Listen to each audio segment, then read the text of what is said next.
سلام دوستان گلم. خب ستون جهت نصب کردیم. اینجا هم که چهار استقلال تهران پارس خیابون هنگامه.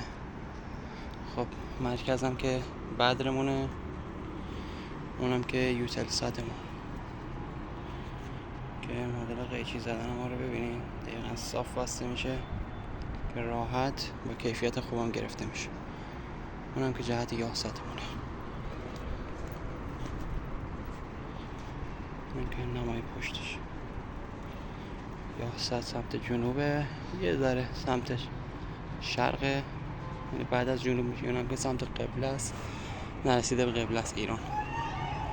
کنارش هم که یوتل ساتو میگه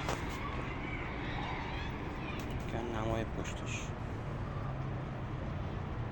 اون که ساعت علمی ساعت 5، اینم که بین 4:30 و 5.